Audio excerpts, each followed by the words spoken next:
Muy bien.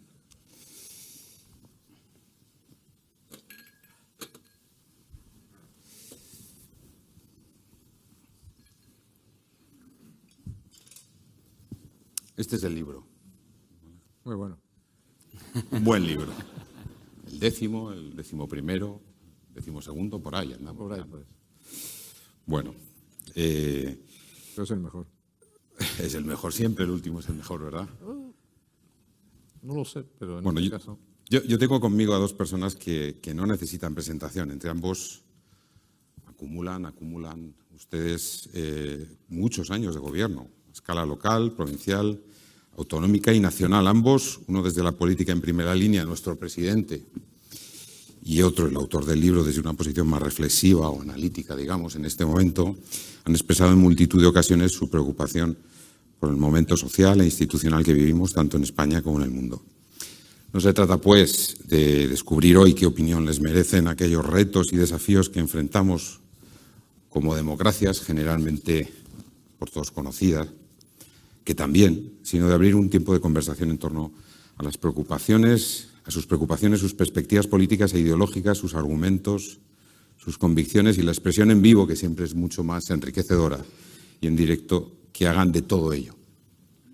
Será interesante, por otra parte, como decíamos ahora, que al término de esta tertulia todos ustedes estén deseando comprar el libro, llevárselo firmado de puño y letra por el autor para leerlo o para regalarlo.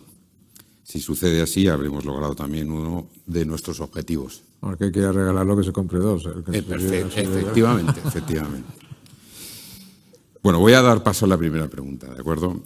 Señor Aznar, ¿cuál es...? Antes de la primera pregunta yo puedo dar las gracias, ¿no? Gracias por la invitación. Gracias, pueden decir lo que quieran. Gracias al presidente de la Junta de Castilla y León, mi amigo Alfonso Mañueco, gracias al alcalde, al presidente de la Diputación, a los consejeros, a todas las autoridades que hay allí, a todos los antiguos amigos que hay aquí, empezando por el antiguo alcalde Javier León, al norte de Castilla, por supuesto, y a Caja Rural. Y gracias a todos por estar con nosotros esta tarde. Un placer estar. No voy a decir, no hace falta gastar mucho tiempo en decir que para mí es un placer estar aquí en Valladolid una vez. Como en casa. En casa.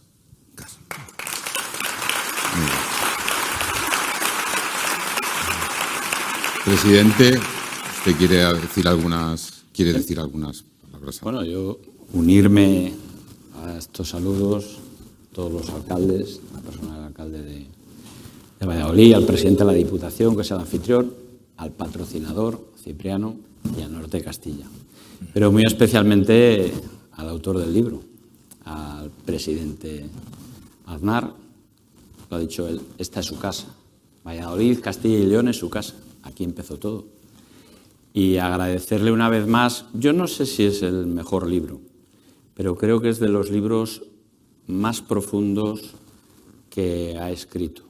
No solo con una visión internacional, sino también de afirmación de lo que es la política. Yo creo que dices en un momento determinado que la gente no está harta de la política, está harta de la mala política. Lo que quiere la gente es buena política, ¿no? Y yo creo que es lo que venimos a hablar hoy aquí, de la buena política. Perfecto, seguro que sí. Pues comencemos. Señor Aznar, vamos a empezar por el principio. ¿Cuál es la tesis central de orden y libertad y por qué considera fundamental reivindicar este binomio precisamente en este momento histórico? La tesis esencial de este libro, que es un libro de carácter general, no es un libro dedicado a España, sino a los problemas que tiene el mundo en general y, por supuesto, España también. Este libro es una defensa de la democracia liberal. ¿Por qué razón? Porque la democracia liberal está asediada hoy fundamentalmente internamente por poderes populistas, a derecha e izquierda, que amenazan el concepto general de la democracia liberal, de la sociedad libre, y en segundo lugar está amenazada por adversarios externos, que son autocracias o dictaduras que quieren alterar el orden en el que hemos vivido después de la Segunda Guerra Mundial y después de la Guerra Fría.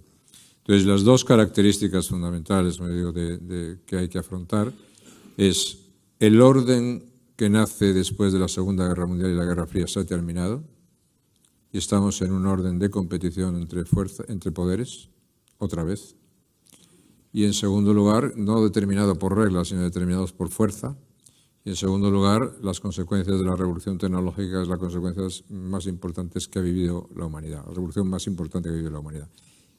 Esas dos cosas alteran completamente la democracia liberal, alteran completamente los sistemas democráticos y hace que surjan fuerzas populistas que internamente amenazan también una sociedad libre. Y por eso vivimos en un mundo desordenado, por una parte, e iliberal, por otra parte. Y por eso el título del libro es Orden y Libertad, porque no hay que olvidar que la libertad no es causa del orden, es consecuencia del orden. Primero es el orden y luego es la libertad. Si no hay orden, hay anarquía. Si no hay libertad, hay dictadura. Pero una sociedad tiene que ser ordenada para poder ser una sociedad libre. Y ahora vivimos en sociedades desordenadas e iliberales, es decir, con unas tendencias populistas que socavan los principios fundamentales de convivencia en los cuales hemos vivido hasta ahora. Señor presidente Fernández Mañueco, ¿en qué medida a nivel doméstico, más próximo al ciudadano, esto que acaba de decir el presidente Aznar, ¿no? En ese ámbito que usted lleva décadas gestionando desde distintas administraciones, alcaldía, presidencia de la Diputación, la propia Junta en estos momentos, estos desafíos, estas amenazas son visibles? Porque siempre da la sensación como que estas cosas, ¿no?, son como cosas muy grandes, pero como que las vemos a veces incluso alejadas. Este tipo de amenazas, este tipo de fuerzas iliberales, de populismos, están también en las pequeñas cosas. ¿Cómo impactan en la vida social de una comunidad autónoma, en el debate político de una comunidad autónoma, de una provincia, de una ciudad? ¿Y cómo se defiende desde su posición una postura serena, democrática, sensata, frente a este tipo de fuerzas o de corrientes que no necesariamente son especialmente provechosas, ¿no?, para la sociedad? Bueno, yo creo que el presidente Aznar ha explicado muy bien orden, libertad, la libertad como consecuencia del orden, ¿no?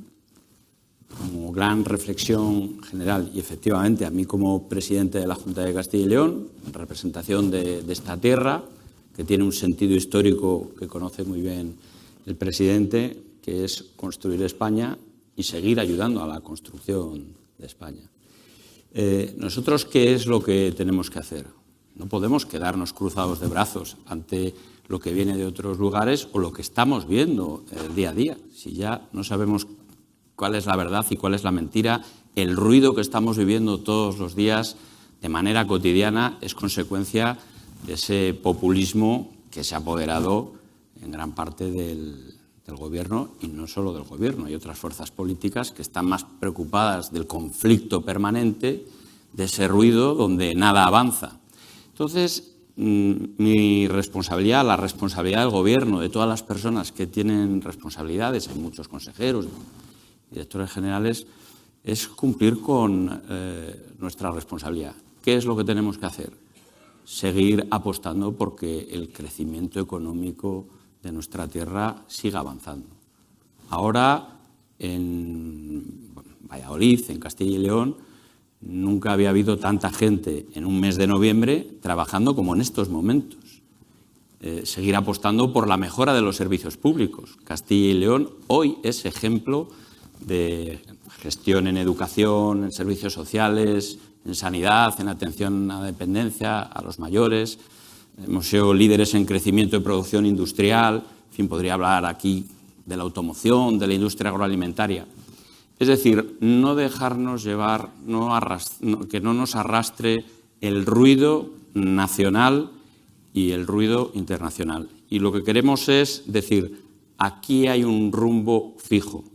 Y además queremos que Castilla y León esté entre las mejores comunidades de España, entre las 3 mejores comunidades de este país. Pero no para ser mejores por sí mismos, sino para ayudar a nuestra nación, a España, a seguir siendo mejores.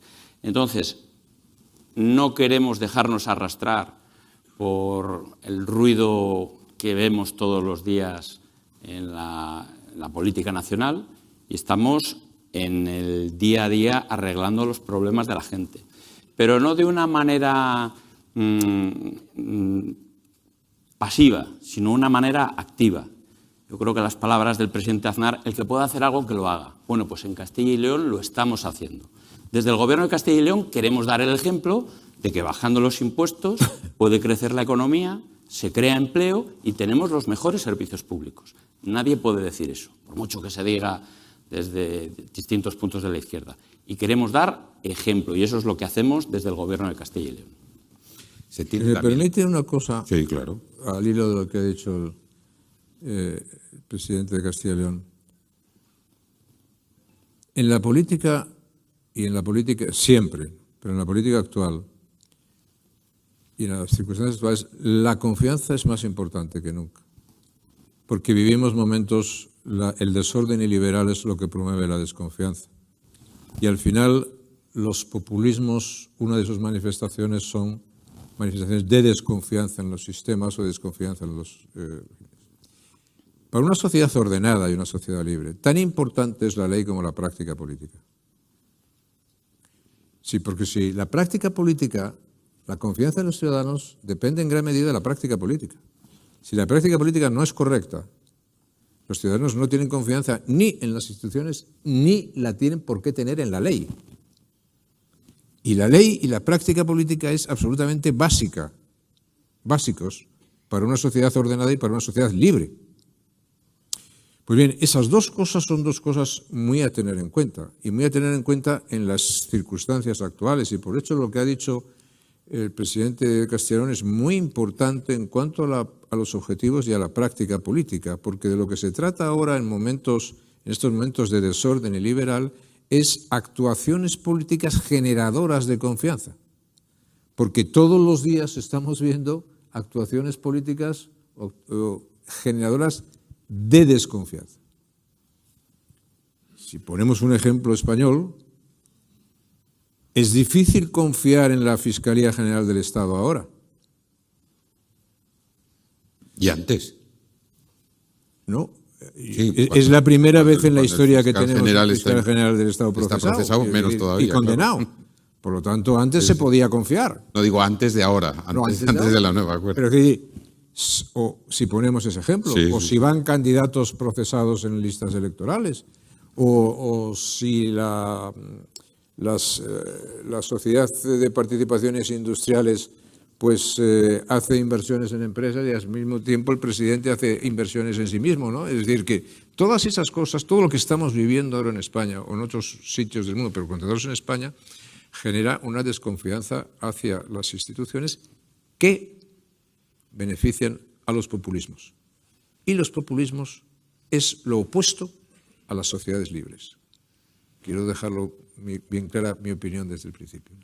Sí, porque se refiere a esas acciones políticas, iniciativas, decisiones que no necesariamente están reguladas, pero que como leyes no escritas de alguna manera se han olvidado, ¿no? Es lo que llamaban los latinos, con una palabra latina, las mores, son las costumbres, las tradiciones, la práctica política es absolutamente fundamental. Por eso la forma en una democracia también es muy importante, no vale todo. Por eso la ley es una cosa que hay que siempre respetar, pero la regla es algo que siempre hay que practicar. Y las dos cosas juntas son las que dan las sociedades ordenadas y libres. ¿Qué ejemplo daría de lo contrario? De buenas acciones que sin estar, o bien buenas decisiones que sin estar dentro de lo que estrictamente marcaría la ley, cree que han sido positivas en los últimos tiempos para intentar generar confianza. No, mire usted, si usted tiene una vida política, unos agentes políticos, vamos a ver. Si usted tiene unos agentes políticos que todos los días están hablando en contra de la Constitución, es muy difícil pedirle a muchos ciudadanos españoles que confíen en la Constitución española. Si usted la Constitución la hace culpable de los males de España, pues ¿por qué se va a confiar en la Constitución? Si usted a los tribunales de justicia les hace culpables de las sentencias que imponen o de los actos de otros, ¿por qué se va a confiar en los tribunales de justicia? Claro, todas esas acciones políticas son las acciones políticas que hay que superar. La buena práctica política, la buena conversación política, solamente se puede ganar con respeto a las reglas, con respeto a las normas, con respeto a la ley. Eso es lo fundamental. Entonces, no hay buena decisión fuera de la ley. No hay buena decisión fuera del respeto a las normas. Hay malas decisiones que afectan incluso a la convivencia entre españoles. No se puede pensar que se pone en cuestión todo el sistema institucional de un país, que se pone en cuestión todo el sistema constitucional del país, que se pone en cuestión la unidad del país y que las consecuencias van a ser irrelevantes. No, eso es muy relevante. ¿Por qué? Porque es relevante para la convivencia entre españoles. Y si no hagamos el análisis a la inversa. ¿Por qué la transición fue tan importante? ¿Por qué la Constitución es tan importante? Porque arregló la convivencia entre españoles. Por lo tanto, si lo ponemos en cuestión, estamos arriesgando la convivencia entre españoles. Y ese es uno de los problemas más importantes, si no el más importante que tenemos para el futuro inmediato de España. Pero es difícil, ¿verdad, presidente, sustraerse a esta efervescencia en los debates, en los conflictos, la extrema polarización? Yo me pongo en su lugar y digo, ¿cómo sustraerse en esa práctica política a todo eso que muchas veces es casi instintivo, es una cosa que arrolla, ¿no?, el día a día y, bueno, no, hay que pararse, hay que serenarse?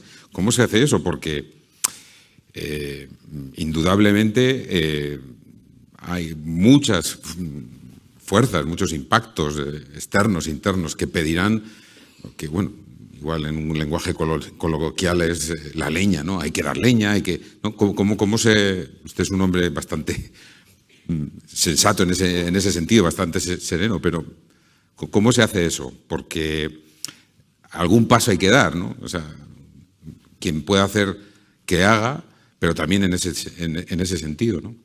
Bueno, aquí a quien le corresponde marcar cuál es el futuro de los próximos años es a las personas de Valladolid, de Castilla y León. En marzo serán las elecciones, agota la legislatura. Y yo lo que he querido trasladar es un gobierno del que todo el mundo se sintiera representado por un lado y sintiera el orgullo de decir, aquí hay un gobierno que me representa.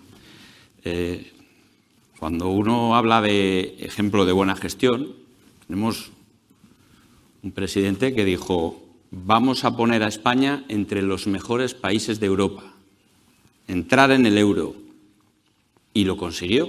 Lo conseguimos todos bajo su liderazgo. No solo hay que gestionar bien, que gestionamos bien, hay que llevar el liderazgo por un camino de inteligencia. No se trata de caer en el y tú más, que se podrían decir muchas cosas, sin ir más lejos lo que ocurrió ayer a un parlamentario de Valladolid, que nos estaba dando lecciones de feminismo y desde una postura cínica tuvo que dimitir. No voy a entrar en eso, no me van a encontrar en eso. Lo que vamos a hacer es explicar qué es lo que queremos hacer. Y desde luego un buen modelo de gestión y de liderazgo es lo que José María Aznar escribe en el libro, pero lo que José María Aznar como presidente desarrolló en su etapa como presidente de gobierno. Por eso, tener un objetivo común que nos una a todos, que una a esta comunidad tan grande en superficie, en capacidad, en inteligencia, eso es muy importante. Que seamos, que la gente tenga clara que aquí hay un rumbo, tenemos unas ideas claras. Voy a poner un ejemplo que suele pasar desapercibido. Todo el mundo sabe que en el ámbito educativo, Castilla y León, somos los mejores. No por casualidad, porque hay un compromiso político y hay porque se están haciendo bien las cosas. Pero voy a poner otro ejemplo más. Somos la tercera comunidad autónoma, detrás de Madrid y de Cataluña, con mayor capacidad de atracción de estudiantes universitarios. El sistema público universitario de Castilla y León, con las universidades más tradicionales, Salamanca y Valladolid, y con las más recientes, León y Burgos, es capaz de competir en igualdad con Madrid y con Cataluña. Es decir, cuando nos ponemos manos a la obra, somos capaces de conseguir ese objetivo. Y eso es lo que tenemos que hacer. Dejar el ruido, ir al liderazgo de la buena gestión. Yo sé que hay otras fuerzas políticas que han decidido renunciar a la gestión y al gobierno, y hay otros que están en la descalificación y en el conflicto permanente. Es curioso, luego, siendo de posiciones ideológicas distintas, luego tienen más coincidencias de lo que parece, pero nosotros tenemos que seguir nuestro camino. Y creo que lo que nos pide la gente en Castilla y León, lo que nos pide la gente en Valladolid, es sosiego, es serenidad, es inteligencia. Y eso no quiere decir que no tengamos que defender con firmeza los intereses de esta tierra, cuando haya que alzar la voz ante las financiaciones singulares o las farsas de condonaciones de deudas. Ahí defendemos con ardor los intereses de nuestra tierra. Yo creo que la defensa de la igualdad no se trata de la igualdad de los territorios, sino de la igualdad de las personas en todos los territorios de nuestro país. Yo creo que ese es el planteamiento. Y ahí, desde luego, el Gobierno de Castilla y León siempre hemos sido firmes y enérgicos en la reivindicación ante el Gobierno de España cuando no hacía las cosas bien. El título del libro, bueno, antes de seguir, ha dicho que en marzo, hoy se está hablando mucho del 8 de febrero, descarta por completo anticipar al 8 de febrero y coincidir con Aragón en la convocatoria de elecciones. Digo, por cerrar ese capítulo. No sé, yo llevo 4 años, cuando tuve que anticipar las elecciones anteriores, llevo 4 años diciendo voy a agotar la legislatura. La legislatura acaba en marzo serán las elecciones, más allá de que sea un domingo u otro, lo he dicho en infinidad de ocasiones. O sea, es que lo he dicho desde hace 4 años, no lo he dicho desde hace 4 meses. Lo sé, pero como hoy ha surgido sí. detalle, pues creo que era necesario remacharlo, ¿no? Porque nuestros compañeros lo tengan claro. El libro introduce una palabra en su título que me parece clave y es el concepto de principios y tareas irrenunciables. Cuando algo es irrenunciable es que hay un componente de urgencia, de necesidad, de obligatoriedad. Por hablar un poco de la práctica, y les pregunto a ambos, ¿qué cosas son irrenunciables por hacer, que va a haber que hacer con toda seguridad en los próximos meses, años, para recuperar la confianza, para armar, diría, una atmósfera colectiva un poco más saludable?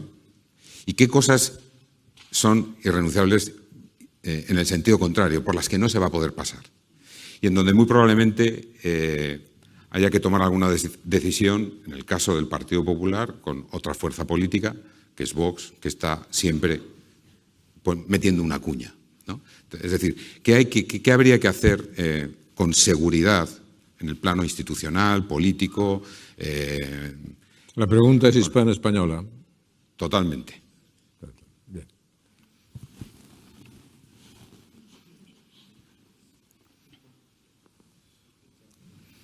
España tiene ahora una mayoría, un gobierno de coalición, que es de populismo radical socialista, más comunistas, más separatistas, más antiguos terroristas.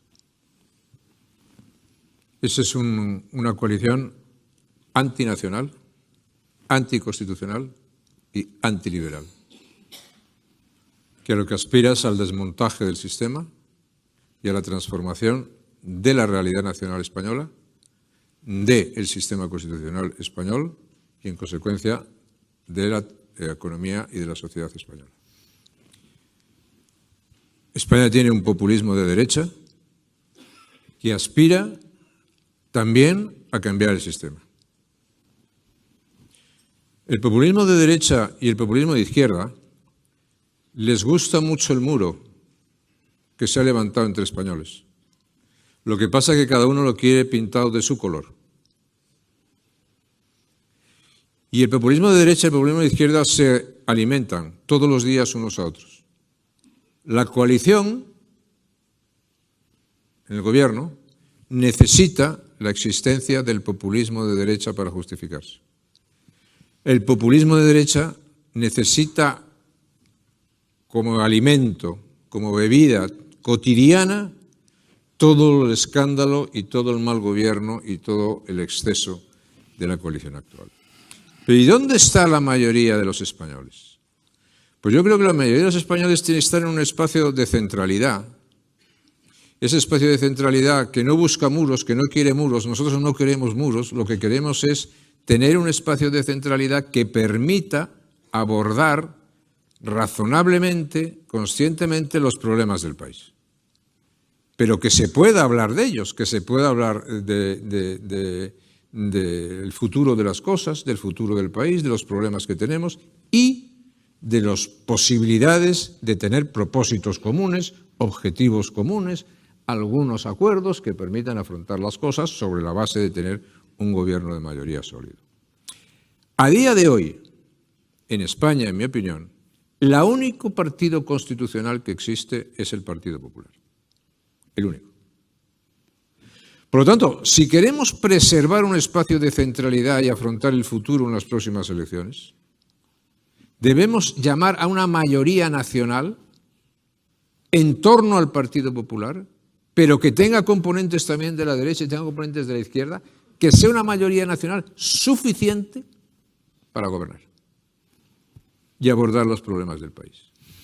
Porque este país, perdone, tiene problemas, tiene que hablar de muchos problemas, tienes que hablar de problemas demográficos, de problemas de revolución tecnológica, de problemas económicos, de problemas de seguridad, de problemas educativos, tiene que hablar de muchos problemas. No puede estar mudo ante los problemas. Entonces, la única fórmula posible es esa. El populismo radical de izquierdas va a hacer lo posible porque esa fórmula no sea la victoriosa. Y el populismo de derecha va a hacer lo posible porque esa fórmula no sea la victoriosa. Y nosotros, los ciudadanos del país, y por eso ya hago una apelación a la mayoría ciudadana, a la mayoría responsable de los ciudadanos, tenemos que crear eso. Porque en eso está la unidad histórica de España, en eso está el sistema constitucional, en eso está nuestro sistema de convivencia, en eso está un gobierno con mayoría suficiente para abordar los problemas que tiene el país. Eso es lo que tenemos por delante. Y usted, con toda la razón del mundo, que todavía no me ha dicho nada, pero me podrá decir, eso es difícil. Digo, si se lo iba a decir a él. Digo, anda que si fuera fácil, ¿no? Si fuera fácil, no estaríamos aquí. Pero lo que es importante no es saber si es fácil o es difícil, que ya sabemos que es difícil. Es si es posible o imposible. Y es posible. Y es si es deseable o indeseable. Y es deseable.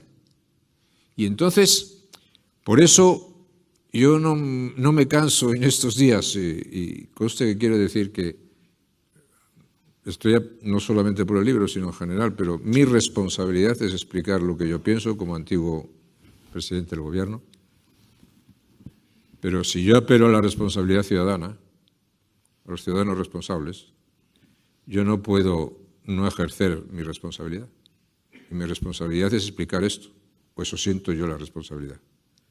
Y por eso yo digo, el que pueda hacer que haga. Pero la inhibición hoy no es una política. Puede haber gente que diga, oye, a mí me importa un bledo lo que pase, pues me importa un bledo lo que pase, pero usted luego no reclame. Ahora, si usted dice, yo me inhibo y tengo derecho a reclamar, eso se llama cobardía. Y hay que decirlo.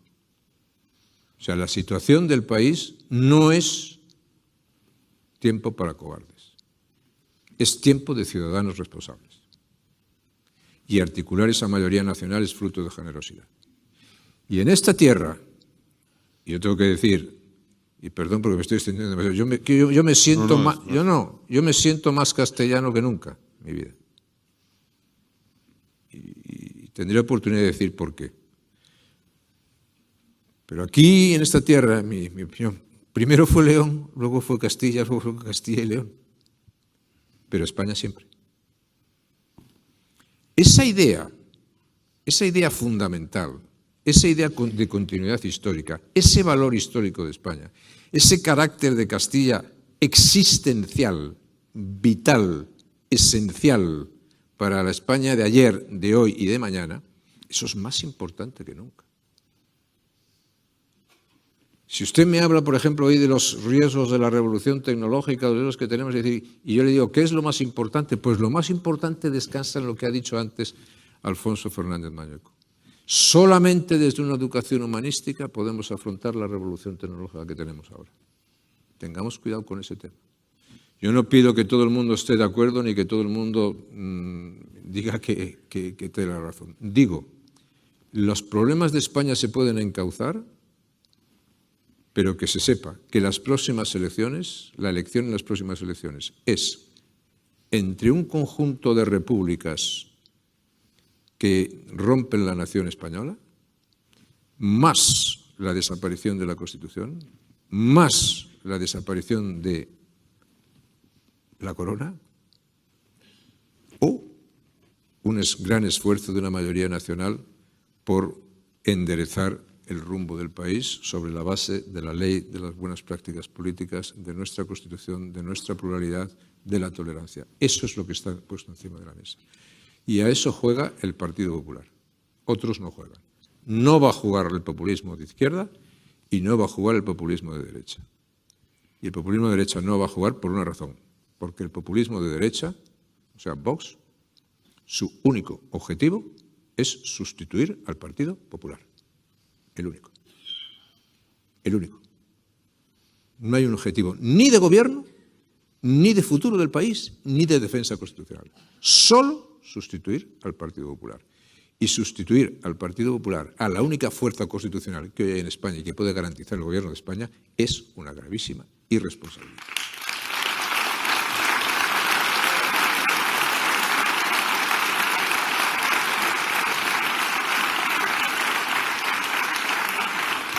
Perdona, Alfonso, que me he extendido demasiado. No, muy bien, muy bien. No, el tema es lo que decía antes, que efectivamente sus palabras han merecido un aplauso, pero probablemente, presidente, la puesta en práctica, ¿no?, de todo eso es compleja.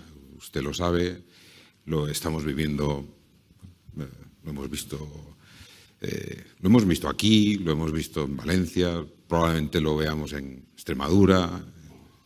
¿Cómo? Y ya un poco le traslado la pregunta un poco en el mismo sentido, lo irrenunciable, ¿no? Ante ese desafío, porque es un enorme desafío, ¿cómo se va a plantear desde su responsabilidad y desde el momento en el que con toda probabilidad usted tenga que tomar decisiones para poner en práctica estos principios, no sé cómo llamarlos, estas bases? No, estos principios que nos dimos entre todos los españoles y que hay que defenderlos. Y esos principios, esos valores, yo he tenido gobiernos de coalición y esos principios y esos valores estaban en los pactos que hemos firmado con las distintas fuerzas políticas. Fueron otros los que rompieron ese pacto sin saber muy bien por qué, pero estos principios que ha explicado muy bien el presidente Aznar y que yo suscribo de la A a la Z, eso es lo que defendemos y esa es la convocatoria que hacemos desde aquí a toda Valladolid y a todo Castilla y León. Tenemos una responsabilidad histórica con nuestra nación. El sentido histórico, que le preocupa mucho al presidente, no solo la historia, sino el sentido histórico. ¿Para qué hemos nacido? Para ayudar a la construcción de España. Lo hicimos en el pasado, lo hicimos en la transición. Son muchos los presidentes, uno de ellos que con desigual forma y fortuna, digo de los presidentes, no del presidente Aznar. Ha habido algún presidente de Castilla y León que es mejor no hacer comentarios. Pero quiero decir que nosotros tenemos esa responsabilidad y esa es la convocatoria que vamos a hacer. Es decir, señores, Castilla y León tienen una responsabilidad, seguir gestionando bien, seguir liderando bien el gobierno de cara al futuro, a ser ambiciosos, a no conformarse, que sería una forma de rendirse y en esta tierra nunca se ha rendido nadie. Y además, que eso tenga un objetivo que es hacer de nuestro país un país más libre, un país que apueste por la igualdad y un país que apueste por la cohesión territorial. Ese es el mensaje del Partido Popular y eso es lo que estamos trasladando desde el Gobierno de Castilla y León y que, por cierto, en la última etapa, en solitario, hemos ofrecido una estabilidad política que nos ha permitido consolidar los mayores logros en el ámbito económico, en el ámbito de los servicios públicos y en el ámbito de la investigación y de otros aspectos. ¿Es un momento distinto entonces el actual, más complejo que el de hace 4 años, a la hora de afrontar digamos, no sé cómo llamarla, esa triangulación, esos pactos, ese diálogo con esas... Es decir, ¿se va a ser mucho más contundente desde su posición a la hora de aceptar caminos conjuntos, pactos o, en fin, en función de eso, de que la política es el arte de lo posible, bueno, se van a hacer esfuerzos extraordinarios, precisamente para no caer en lo que plantea el presidente? Bueno, yo siempre he sido muy claro. ¿Tenemos alguna? No, siempre he sido muy claro respecto de los principios y de los valores. Siempre los hemos defendido. Los principios del Partido Popular, los principios de la democracia española, de la Constitución del 78. Pero quiero decirle, creo que en su pregunta lo que hay es qué es lo que va a ocurrir después de las elecciones, ¿no? Básicamente entendido. Perfectamente. Mire, perfectamente. Bueno, pues yo le digo una cosa. Nosotros vamos a por la victoria. Nosotros vamos a por un gobierno y un gobierno en solitario, con una mayoría suficiente. Y cuando eso se produce, que haya un amplio respaldo de las personas de Castilla y León, nosotros también tenemos la capacidad de dialogar, de entenderse con todas las fuerzas políticas, pero dentro de este margen, de estos principios, de estos valores de los que ha estado hablando el presidente Aznar y también yo he estado hablando sobre ello. Traigo aquí Vamos a relajar un poco. Traigo aquí una cita de 1987. Son palabras que pronunció el señor Aznar en su discurso de investidura para presidir la Junta el 20 de julio de aquel año en Fuensaldaña. Dijo usted lo siguiente: nuestra comunidad cumple y tiene, a mi juicio, que cumplir aún más en el futuro una esencial función de estabilidad en el Estado de las autonomías. Debemos, pues, participar decididamente en la vida política nacional, no solo porque a ello estamos llamados por historia, sino también porque nuestras más elementales necesidades de presente y nuestra esperanza de futuro así nos lo demandan y así nos lo exigen. Se ve que lo tiene en el subconsciente, porque es algo de lo que habló antes. También añadía, nosotros tenemos que justificar día a día nuestra propia existencia como comunidad. Y por ello tenemos que incorporar decididamente a ella todas las potencialidades que nuestra historia y nuestras posibilidades demandan. Da la sensación de que después de muchos años seguimos en la misma situación. Pero es que no es después de muchos años sigamos en la misma situación, es que la historia es la que es. Y una cosa es que ahora algunos quieran reescribir la historia. Me refiero a la justificación. No, sí, pero la historia es lo que justifica. No reescribir la historia. Todos los que quieren reescribir el pasado inútilmente, absurdamente, estúpidamente, que por cierto son leyes que yo espero que el próximo gobierno de España, encabezado por Feijóo, por Alberto Núñez Feijóo, las derogue inmediatamente. ¿Se refiere a...? O sea, la ley de memoria democrática y todas esas cosas que son auténticos disparates, porque lo primero que hacen todos los que tienen aspiraciones autocráticas es intentar reescribir el pasado. Es lo primero que hacen. Y es lo que están haciendo estos de ahora, que sus aspiraciones son autocráticas. Pero es que la historia de esta tierra es la que es, como la historia de España es la que es. Pregúnteme usted, es decir, no lo sé, pero Yo decir, ¿cómo defino yo a España? Dice, ¿España qué país es? España es un país atlántico, es una nación atlántica. ¿Por qué es una nación atlántica? Mire usted, porque lo más importante que hemos hecho en nuestra historia lo hicimos en el Atlántico. Entonces no nos empeñemos. Aquí no estamos hablando hoy de una cuestión de narcisismos singularistas o de narcisismos aldeanos. Estamos hablando de la historia de la nación española y de la continuidad histórica de la nación española. Y hablar de la continuidad histórica de la nación española es saber que estamos hablando de una de las 4 o 5 naciones sin las cuales no se puede explicar la historia del mundo. Yo comprendo que eso es demasiado para algunos que andan por ahí sueltos hoy, incluso con responsabilidades ministeriales, que no tienen ni la más remota idea ni de la historia de España, ni de la historia del mundo, ni de una cosa ni de la otra. Pero eso es absolutamente fundamental, entenderlo. Entonces, yo no es que tengan el subconsciente de eso, es que eso forma parte de mi raíz y de mi constitución. Es absolutamente imposible que Castilla y León no tenga una obligación de estabilidad y una obligación nacional, porque es su historia, es su vida. Otra cosa distinta es que esto ahora mismo esté organizado de esta manera y esté funcionando muy bien bajo la dirección y bajo la presidencia de Alfonso Fernández Mañueco, pero eso es así. Y entonces eso hay que tenerlo muy importante, es muy, muy importante ahora, ¿no? ¿Sabe usted? Los jóvenes de hoy, ¿no? Los jóvenes de hoy tienen muchas cosas en las que pensar y nosotros les tenemos que ayudar a que piensen. Por ejemplo, la población antes era una pirámide, ¿no? Ahora la población es una pirámide pero invertida. Oiga, ¿estamos construyendo una sociedad para quién?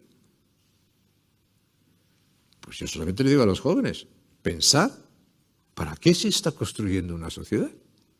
Y pensar qué políticas os favorecen y qué políticas os perjudican. Porque a los jóvenes les interesa mucho, como a todos los demás, las políticas de la libertad, pero más que nunca a ellos las políticas de las oportunidades. No vamos a decir lo mismo, podríamos decir lo mismo para las mujeres, ¿no? Se sabe que hoy decir socialismo y mujer es incompatible, pues ya se sabe. Bueno, pero quiero decir, dicho todo eso, tú tienes que ofrecer unas políticas y esas políticas no pueden tener otro contenido que no sea un alto compromiso nacional, ¿no? Para tener deslealtad constitucional, ya está el gobierno.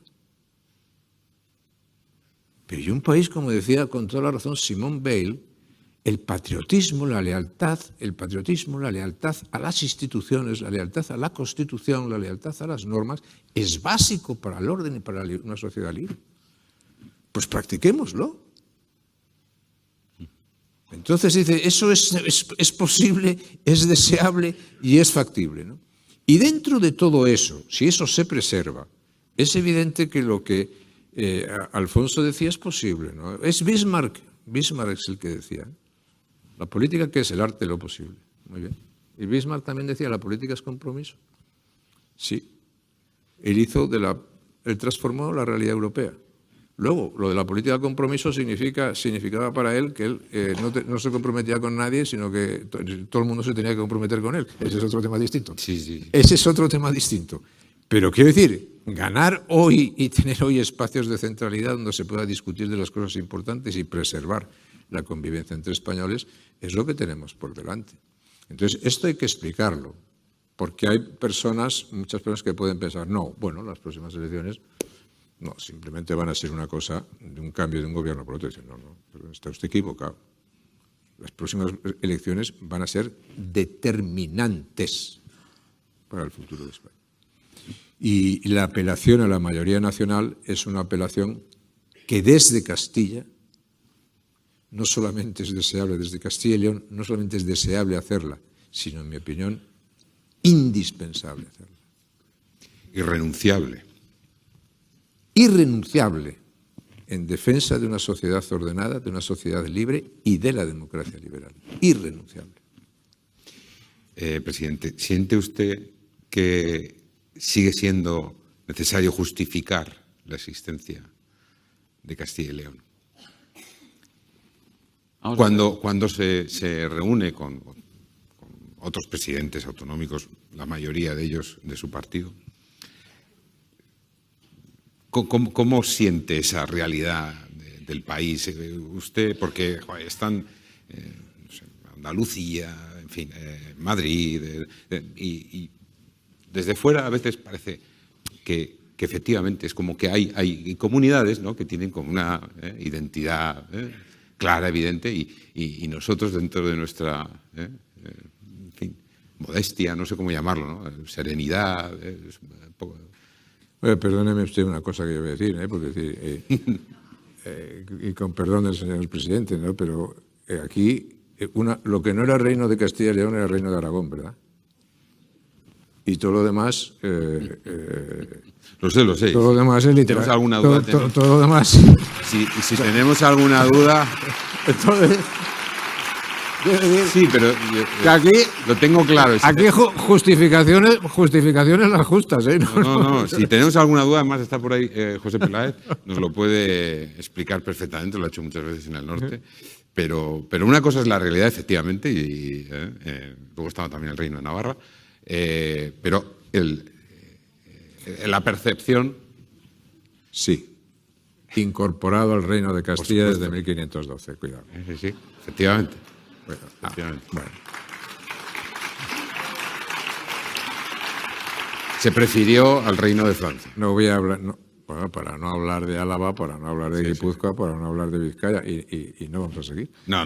Vamos a dejarle al señor presidente que nos explique un poco esa perspectiva, esa percepción. Vamos a ver, yo creo que todas las administraciones públicas tienen que justificarse día a día.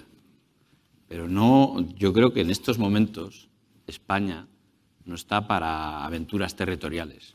Ya hay demasiadas fuerzas políticas en determinados territorios, que están en la mente de todos, como para que en Castilla y León generemos un problema de identidad territorial. Yo creo que más allá de esa situación, nosotros tenemos claro cuál es nuestro papel. Y nuestro papel es de compromiso con España. Hemos sido solidarios con España, hemos dado, y con otras tierras de España hemos dado lo mejor de nosotros mismos, que es nuestra propia gente, que han ayudado a construir otros territorios y a ser territorios muy ricos, y nos sentimos generosos. Y también nos sentimos orgullosos de que esos territorios acogieran a nuestros hijos, ¿no? Pero que nadie dude tampoco que cuando tengamos que defender aquello que nos corresponde a nosotros, a Castilla y León, pues vamos a defenderlo con firmeza. En los Länder alemanes hay esa lealtad constitucional, ese compromiso constitucional, que a lo mejor le falta un poco a nuestra Constitución, es una de las cuestiones, compromiso constitucional, ¿no?, lealtad constitucional. Pero cuando se sientan a negociar el reparto de la financiación autonómica o similar, allí cada responsable de Hacienda de cada Länder barre lógicamente para su casa. Pero eso no quiere decir que eso no es lo que está queriendo hacer el Gobierno de España en estos momentos, que es una financiación singular para un determinado territorio porque necesita unos determinados votos para seguir resistiendo en el Gobierno. No estamos hablando de eso. Eso se puede hacer en otros momentos. Y lo que nos encontramos, más allá del color político, con la inmensa mayoría de los presidentes y de los territorios, con un compromiso constitucional muy grande con España. Me estoy refiriendo a los presidentes y a los gobiernos. Y sí sabemos, porque está en la mente de todos, está ahí, que no todos tienen ese mismo compromiso. Pero, desde luego, desde Castilla y León, creo que desde hace mucho tiempo Castilla y León es una voz respetada, es una voz escuchada, y sí que es verdad que desde el Gobierno de España no se nos escucha de la misma manera en función de quién gobierne o no. Eso también lo hemos podido comprobar, en fin, infraestructuras, financiación, etcétera. Bueno, nos quedan pocos minutos. A mí me gustaría terminar abordando un tema que... A mí no me gustaría terminar, pero vamos, si hay que a gusto. Terminar, se termina. Yo estoy encantado. Pues no, pero Ana Alonso... nada peor que nada... No. No, yo quería abordar, por último, un tema que me parece muy relevante, que, bueno, estamos en un teatro, que es un templo de la cultura, estamos en un acto organizado por un periódico y una entidad de crédito, como una cooperativa de crédito como Caja Rural. Bueno, en este contexto me parece que las nuevas tecnologías, la inteligencia artificial, las redes, el nuevo ecosistema informativo de máxima interacción, máxima urgencia, condiciona muchísimo gran parte de lo que hemos estado hablando en este momento. Es decir, todo esto en unas condiciones distintas, voy a decir más rígidas, pero igual no es la palabra, más estables, probablemente se podrían gestionar de otra manera. Sin embargo, todo ello condiciona que haya, por eso hablábamos antes también de cómo la sociedad interpela, ¿no? Cómo el debate público interpela al político en activo a tomar posición permanentemente. Cada polémica está sobrepasada rápidamente por otra, hay un despiste generalizado. Entonces, me gustaría, porque además ambos tienen una relación muy diferente con este ecosistema de redes, de publicación constante de cosas, a la de otros políticos, ¿no? O a la de otras formaciones. Entonces, me gustaría conocer qué opinión, qué consideran o cómo consideran de importante ese aspecto en relación también, por ejemplo, con el mundo de la cultura, con el mundo de los medios tradicionales, de toda la vida, locales, medios de comunicación que no formamos parte de la almendra esta de la M30 en donde todo se está, ¿no?, cociendo todo el tiempo unos con otros y nosotros pues atendemos las realidades, lo sabe nuestro alcalde, del bache, del tal, del cual. Ahí también nosotros, los ciudadanos, tenemos cosas que hacer. Hemos visto que en Australia han decidido eliminar o prohibir las redes sociales para menores de 18 años. ¿Qué podría hacer un ciudadano a la hora de formarse un criterio, atender estas realidades, interactuar con ellas para, bueno, situarse en una mejor posición a la hora de tomar decisiones respecto de su voto, respecto de sus decisiones personales, sociales, etcétera? Vamos, no es poca cuestión para terminar, ¿eh? Son cuestiones fundamentales en el momento de hoy, ¿no? Pero todo el mundo, todos los que estamos aquí y todos los que están fuera de aquí estamos viviendo eso. Los dirigentes políticos actuales lo viven en los gobiernos y la influencia del desarrollo tecnológico de la inteligencia artificial en los gobiernos. Los empresarios lo viven en las empresas.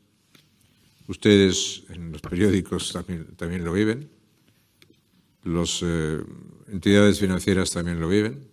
Pero cualquiera de nosotros, cuando enciende su teléfono móvil, tiene un ordenador en ese teléfono móvil. Puede hacer un conocimiento ilimitado. Nunca ha tenido más posibilidades de acceder y de actuar inteligentemente y de tener más conocimiento. Pero nunca ha tenido el riesgo de ser más manipulable. Porque cada vez que uno coge ese instrumento, está transmitiendo todos los datos que tiene uno con él. Y eso lo tiene que saber, porque estamos en una sociedad basada en el conocimiento de los datos de las personas. Y cuando se habla de vamos a construir no sé cuántos centros de datos, a mí me parece muy bien, porque para el desarrollo de esa tecnología y de esa tecnología es absolutamente fundamental, pero tenemos que saber que no son desarrollo de datos, que son desarrollo de datos personales. Para saber exactamente cuántas veces respiras, cuántas veces piensas, cuántas veces no piensas, cuántas veces te enfadas, qué carácter tienes esta mañana, dónde puedes ir esta tarde, todo eso. Entonces, lo que estamos viviendo en el mundo de hoy, y perdóneme, pero voy a intentar sintetizar al máximo posible, ¿no?, que es la diferencia entre esta revolución y otras revoluciones. Las revoluciones tecnológicas anteriores eran revoluciones esencialmente para sustituir la fuerza que ponía el ser humano en el trabajo. Y eso es, por ejemplo, la revolución industrial. La revolución industrial sustituye mano de obra de las industrias por las máquinas, por los textiles, y es cuando nace un dirigente que se llama Kel Lud, que da origen al movimiento de los luditas, que se dedica a la destrucción de las máquinas automáticas del textil en Inglaterra. Bueno, la revolución industrial da pie a muchos cambios tecnológicos y políticos. De la revolución industrial nace y se consolida y se extiende más el poder que Europa ya tenía durante desde el año 1500, desde el siglo XIV, siglo XV. Pero claro, Europa, 7% del territorio, controla el 85% del mundo. ¿Por qué? Porque tecnológicamente era muy superior y porque políticamente administraba esa tecnología. Luego, esa tecnología dio lugar al nacionalismo, a los nacionalismos, a los separatismos, al colonialismo, al fascismo, al comunismo, a 2 guerras mundiales. Todo eso es así, pero el mundo mejoró mucho. La diferencia con esta revolución es que nosotros, el ser humano, ha creado máquinas con la capacidad y el objetivo de sustituir al ser humano. Eso no lo habíamos vivido nunca. Así de importante es, nunca lo habíamos vivido. Entonces, hoy el debate no es cómo se puede detener la evolución de la inteligencia artificial. No, ya no la puede detener. Segundo es, dado que no lo puedo detener, ¿qué es lo que puedo hacer para intentar controlarlo? Tenemos que darnos cuenta que dentro de 10 años, no en el futuro, hablamos del futuro, dentro de 10 años, cuando Alfonso siga siendo presidente de Castilla y León, afortunadamente, dentro de 10 años, la gran cuestión que tenemos es la compatibilidad del ser humano y la máquina. Y la gran pregunta que tenemos que responder es quién va a prevalecer, si el ser humano o la máquina. Porque dentro de 10 años, el desarrollo de la superinteligencia hará que las máquinas sean superiores a los seres humanos en muchísimos aspectos de nuestra vida. No solamente en el tema de la salud, sino en el aspecto de la vida en general. Entonces, mire usted, fíjese usted el desafío que tenemos y por qué hay tanto desaliento en la sociedad. Porque hay muchos ciudadanos, hay mucha gente que percibe eso, pero que no lo sabe bien definir. Y hay que ayudar sin miedo a que se defina. Porque lo peor que podemos tener es miedo a lo que se puede producir. Entonces, fíjese usted, los máximos, yo dedico mucho tiempo a esto, pero los máximos especialistas de la inteligencia, el desarrollo de la inteligencia artificial generativa hoy, te dicen que la única manera que tiene el ser humano de controlar la inteligencia artificial, el desarrollo de la inteligencia artificial, es creando inteligencia artificial dedicada a eso. Y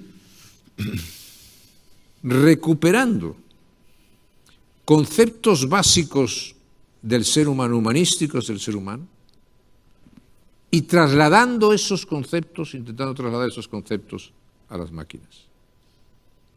Y es ahí donde yo tenía ya en la cabeza una de las razones que explicaba Alfonso de la importancia de los sistemas, no solamente de los sistemas educativos. Recuperar en el sistema educativo, en los sistemas culturales, en nuestras sociedades, lo que se ha despreciado durante tantos años, que es las humanidades, que es la historia, que es la geografía, que es la gramática, que es la literatura, que es eso es el valor humanístico, es lo que va a determinar si prevalece el ser humano o si prevalece la máquina. Y por eso todo esfuerzo que se haga en esa dirección es absolutamente fundamental y básico. Entonces me dirán, bueno, pues este panorama es lo que hablamos antes. Dice, ¿este panorama y esta descripción es optimista? ¿Es pesimista? ¿O es lúcida? Y yo siempre digo, ni es optimista ni es pesimista, es lúcida. ¿Por qué? Porque la lucidez consiste en entender lo que tienes que hacer para intentar procurar resolverlo. Y desde ese punto de vista es desde donde nosotros nos tenemos que mover cuando vemos avanzar todas estas cosas, ¿no? perdone, muchas de las personas que están aquí no saben que antes nosotros hablábamos de la transformación inmensa que se ha producido en sectores. Esa transformación inmensa que hay en sectores solo es el comienzo. Solo es el comienzo. Y solo ha sido el comienzo y ha transformado todo. Y eso es una de las razones por que las democracias liberales y la libertad, que no es débil, que es frágil, tiene que ser defendida. Ante esta revolución, las dictaduras, los poderes autocráticos dicen, no, yo lo controlo todo. En las democracias queda abierta y por tanto nuestra responsabilidad es muy grande. ¿Cuál es la confianza que yo tengo? La confianza es el poder de la libertad y por eso es la apelación a la libertad. El ser humano no tiene una fuerza tan poderosa, tan creativa, tan innovadora, tan maravillosa y tan victoriosa como la libertad. Y por tanto defender las sociedades libres es lo más importante que podemos hacer. Y sobre eso encarar nuestro futuro, que si lo encaramos será pues un futuro lleno de dificultades, pero lleno de posibilidades. Perdón. Cierre, presidente. Sí. Las nuevas tecnologías son necesarias. La inteligencia artificial es imprescindible para muchas cosas. Hay muchos jóvenes que solo se informan ya por las redes sociales. Hay mucha información y tenemos que hacer un esfuerzo para que a esa información haya formación. Yo voy a poner dos ejemplos de lo que hacemos en el Gobierno de Castilla y León, en el ámbito de la sanidad. En todos los hospitales de Castilla y León hay cirugía robótica de carácter general, el Da Vinci. No solo el Da Vinci, pero en todos. Los 3 próximos para Medina, Aranda y Miranda de Ebro. Y bueno, el otro día en una reunión de trabajo de cirujanos ya se hablaba de cómo las máquinas en un futuro no muy lejano iban a ser las que iban a hacer las operaciones, siempre bajo supervisión, lógicamente, de los médicos. Ahora están ayudando mucho. Eso es un ejemplo de lo bueno. Pero es verdad que como falta formación, yo quiero decir que en Castilla y León, en las aulas de Castilla y León, solo se pueden sacar los dispositivos tecnológicos bajo supervisión y orden del profesor. Si no, están radicalmente prohibidos. E incluso en determinadas edades están totalmente prohibidos. Porque los estudiantes tienen que aprender a escribir con bolígrafo y con papel. Y tienen que saber leer un libro normal y corriente. Y esa educación humanística es fundamental. La historia, la geografía, la filosofía es importantísima. También hay que hacer un esfuerzo en las asignaturas STEM. Pero yo creo que ese esfuerzo que hacemos en Castilla y León, donde aquí nuestros estudiantes aprueban porque ellos se esfuerzan y el que necesita ayuda tendrá la ayuda, pero serán ellos los que aprueben los exámenes, no las normas o la reglamentación. Son ellos con su esfuerzo y con su sacrificio. Y eso es fundamental. Y tenemos que seguir haciendo un esfuerzo en ayudar a las familias, a los padres, a las madres, que unas veces porque no pueden, otras porque no saben, otras porque no tienen la preparación necesaria, ayudarles también para afrontar una situación que es especialmente compleja, que es cómo abordar, cómo afrontar los dispositivos tecnológicos, que hace que en muchas ocasiones, estamos viendo cómo los jóvenes son frágiles, ¿no? Y les tenemos que fortalecer y tenemos que ayudar. Es decir, hay unas noticias positivas en el ámbito sanitario y podríamos hablar de otras cuestiones, en el ámbito industrial, pero también tenemos que hacer un esfuerzo en el ámbito educativo y de la formación y sobre todo en las edades donde es fundamental y son frágiles y son, digamos, vulnerables las chicas, los chicos que estudian en la escuela. Estamos ahí muy pendientes porque nos preocupa mucho. Y no solo hay que darles información, sino hay que darles formación, hay que darles esos valores que son necesarios para afrontar la libertad cuando acaben ya la educación no universitaria. Muy bien. Ha sido un inmenso placer. Probablemente todos los que estamos aquí esta tarde estaríamos bastante más rato, efectivamente, charlando con ustedes. Para el Norte de Castilla y para Caja Rural de Zamora es un honor reunirles en el Teatro Zorrilla para haber conversado sobre todas estas cuestiones que hemos conversado. Han sido ambos muy amables, les agradezco mucho su tiempo, este libro, su compromiso, su compañía, y a todos ustedes el que nos hayan acompañado en esta sesión. Y yo quiero agradecer muy especialmente al presidente Alfonso Fernández Mañueco y desearle mucha suerte, mucho éxito por el bien, o que no la necesite. Por el bien de Castilla y León. Eso siempre es necesario. ¿Sabes? Julián María siempre dice que los 4 elementos esenciales de éxito en la vida de una persona, ¿no? Depende mucho de la vocación, depende mucho de la determinación, depende mucho de las circunstancias y depende mucho del azar. Lo único que no controlas es el azar. Las circunstancias sí las puedes afrontar, sí las puedes confrontar y sí las puedes cambiar, por difíciles que sean. El azar no se puede manejar. Pero este señor va a poner las circunstancias a favor de Castilla y León y a favor de España. Muchas gracias. Muchas gracias. Encantado.